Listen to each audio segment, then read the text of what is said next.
Thomas Soto. Axel de Tarlet, bonjour. Bonjour Thomas. Ce matin, vous poussez un petit cocorico technologique puisque la France se hisse au 3e rang mondial pour ses entreprises innovantes.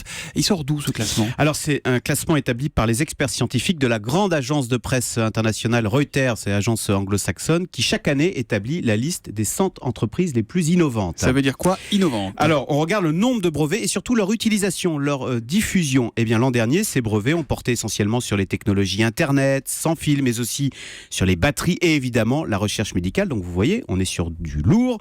Donc sans surprise, dans ce top 100 par nationalité, vous avez en numéro 1 les Américains qui sont 39 fois cités avec Google, Intel, General. Mais vous avez par exemple Nike, les baskets, parce que l'innovation peut être partout.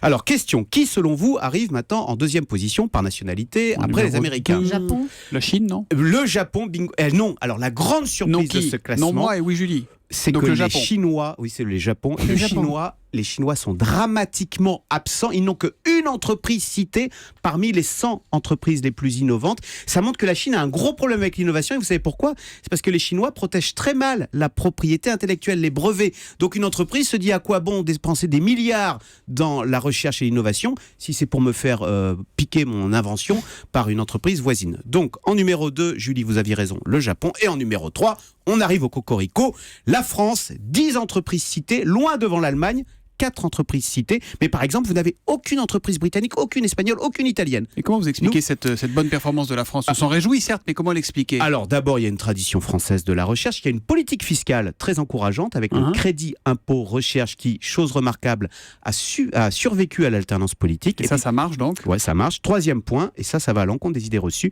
nous avons une recherche publique très performante en France, parce que si vous regardez ces 10 entreprises françaises citées, quelles sont-elles ? Vous avez 7 entreprises privées, Thales et Safran dans l'aéronautique, Valeo dans l'automobile, Total, Alstom, Arkema dans la chimie, ou encore Saint-Gobain, et vous avez 3 instituts publics, le CNRS, le Commissariat à l'énergie atomique, IFP Énergie Nouvelle. Donc vous voyez, public, privé, il faut s'en réjouir, la France reste une grande terre d'innovation. Vous êtes particulièrement agréable à écouter ce matin, Axel de Tarlet. Merci beaucoup.